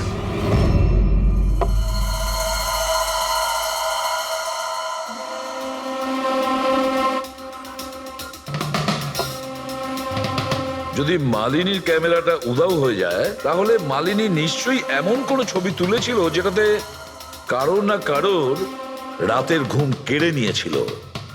স্যার, ক্যামেরা দিয়ে ছবি তোলার পরে বেশিরভাগ লোকেরা যে ল্যাপটপে সেগুলো সেভ করে রাখেন। স্যার ল্যাপটপে তো কোনোই ছবি নেই। হতে পারে ও ইন্টারনেটে কোথাও সেভ করেছে, নিজের ইমেল অ্যাকাউন্টে কিংবা কোনো পার্সোনাল ওয়েবসাইটে। তার মানে স্যার, আজকাল ক্যামেরা থেকে ডাইরেক্ট ফটো অনলাইনে সেভ হয়ে যায়। হ্যাঁ ফেডরিক, হতে পারে ইন্টারনেটের মাধ্যমে। ও গ্রেট। পাওয়া গেছে? হ্যাঁ স্যার। স্যার ফটোর ওয়েবসাইট আর তার পাসওয়ার্ড পেয়ে গিয়েছি, এই দেখুন। ওয়েল, দেখাও তো একটু। স্যার এই ক্যামেরা থেকে ভিডিও ফুটেজ বানানো হয়েছিল ওর মারা যাওয়ার কিছুক্ষণ আগে।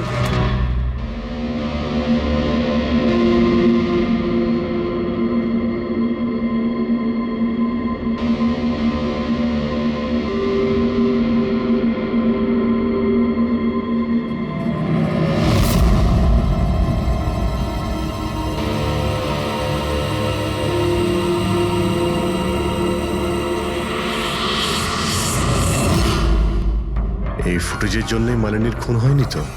হতে পারে, নিশ্চয়ই হতে পারে।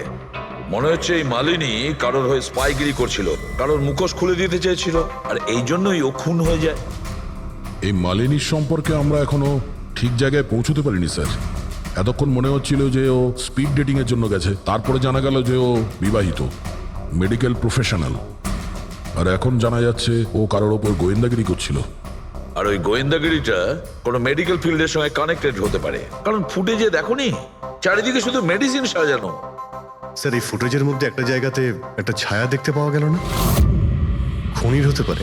চেক করি চলো।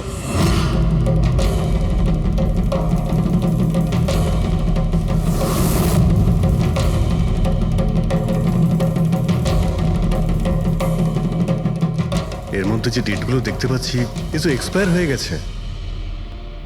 ওষুধগুলোর সঙ্গে অ্যাসিটনও রেখেছে। অ্যাসিটোন?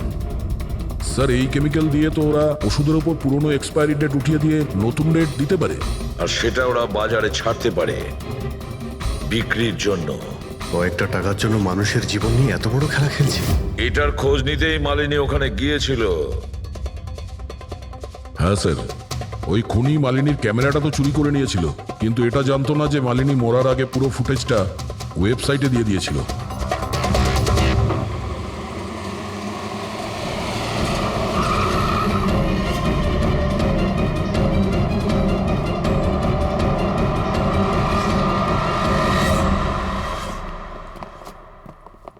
স্যার আপনারা কাকে খুঁজছেন? আমরা সিআইডি থেকে। স্যার এ তো আমাদের কোম্পানির ডিব্বা। ওটা তো আমরাও দেখতে পাচ্ছি, কিন্তু কি চলছে এই গোডাউনে? পুরনো ওষুধকে নতুন বানানোর ধান্দা চলছে, হ্যাঁ? না স্যার, আমাদের এখানে কোনো বেআইনি কাজ হয় না। বরং আমি এটা বুঝতে পারছি না যে এই জায়গাটা কোথায়। আচ্ছা, এটা তোমাদের গোডাউন নয়? স্যার এটা তো আমাদের কোম্পানির গোডাউন নয়। ইনফ্যাক্ট আমাদের কোম্পানির গোডাউন এই বিল্ডিং এর নিচেই আছে, আপনারা চাইলে চেক করতে পারেন। নিশ্চয় স্যার, আমাদের কোম্পানির নাম ভাঙিয়ে কেউ বেআইনি কাজ করছে।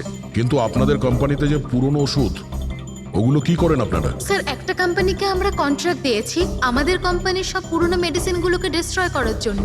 আমাদের কাছে রেকর্ডও আছে, আপনি চাইলে দেখতে পারেন। এক মিনিট।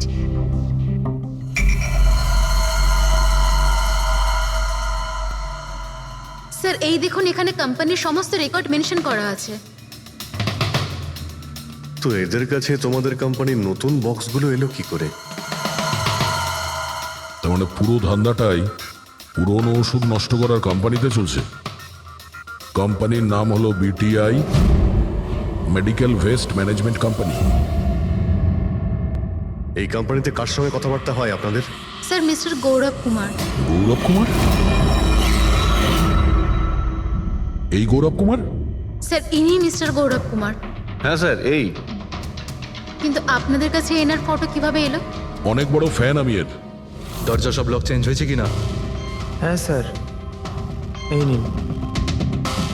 তাড়াতাড়ি সবাই কাজ করো, অনেক কাজ পেন্ডিং রয়েছে। গো। কি ব্যাপার গৌরব, খুব রেগে আছো মনে হচ্ছে? স্যার আপনারা এখানে? আমাকে ডাকতে পারতেন। ভাবলাম বারবার তোমায় কেন কষ্ট দেব, আমরাই চলে আসি।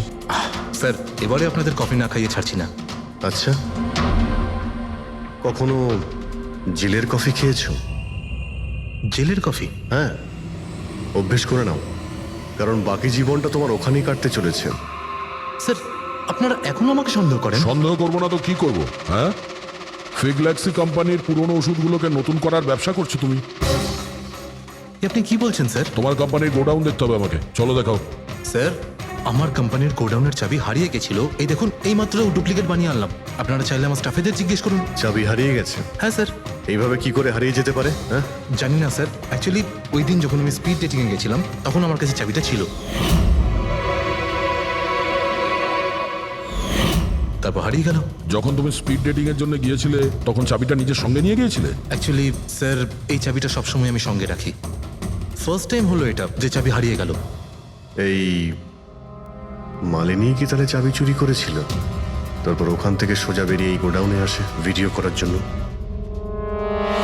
গৌরব তুমি বলছিলে কি মালিনী তোমার উপরে জুস ফেলে দিয়েছিল, কি এক্স্যাক্টলি কি হয়েছিল? স্যার অ্যাকচুয়ালি সেই রাতে হেই হাই। হাই, এর আগে আপনার কতগুলো গার্লফ্রেন্ড ছিল? গার্লফ্রেন্ড তো ছিল, ওর নাম ছিল খুশি। আচ্ছা, ব্যাপারটা এগুলো না কেন? অ্যাকচুয়ালি ওকে কেউ সিরিয়াসলি নিতই না। যখনই কাঁদতো সবাই বলতে এ তো খুশিতে কাঁদছে। আরে আপনার সেন্স অফ হিউমার তো, আরে আই এম সরি, আপনার শার্ট। ইটস ওকে, দোষটা আমারই। তারপরে চলে গেল। হয়তো চাবিটা সেই সময় হারিয়ে যায়।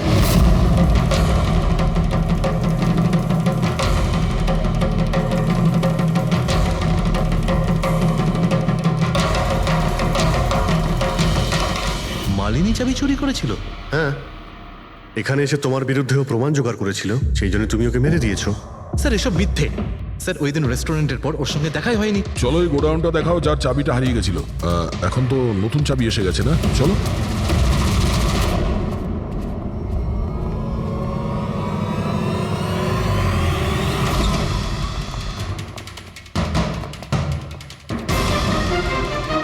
স্যার এটা তো সেই জায়গাটাই। যার ফুটেজ মালিনী শুট করেছিল।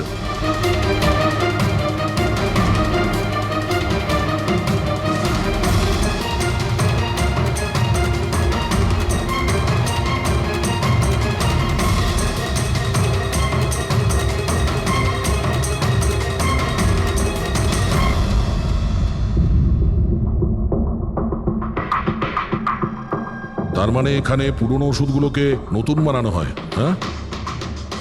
বাহ, মিস্টার গৌরব, এইভাবে পুরনো ওষুধগুলোকে নষ্ট করছিলেন আপনি, হ্যাঁ?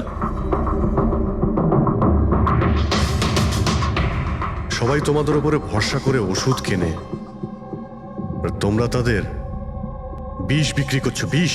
স্যার আমার কথা বিশ্বাস করুন, না আমি এরকম কোনো ওষুধের ব্যবসা করেছি আর না আমি মালিনীকে খুন করেছি। মিথ্যে কথা বলছো তুমি। ওই রাতে রেস্টুরেন্ট থেকে তোমার কার্ড চুরি করে মালিনী এখানে আসে।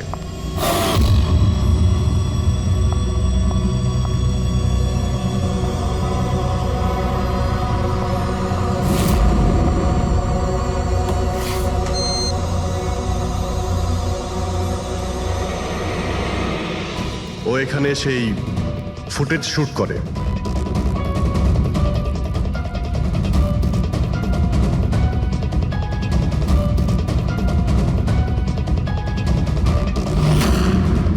তারপর ও কোনো কফি শপে যায় ইন্টারনেটের জন্য, যাতে ও ফটো আপলোড করতে পারে। এক্সকিউজ মি, ওয়াইফাই এর পাসওয়ার্ড? ঠিক আছে, থ্যাংক ইউ।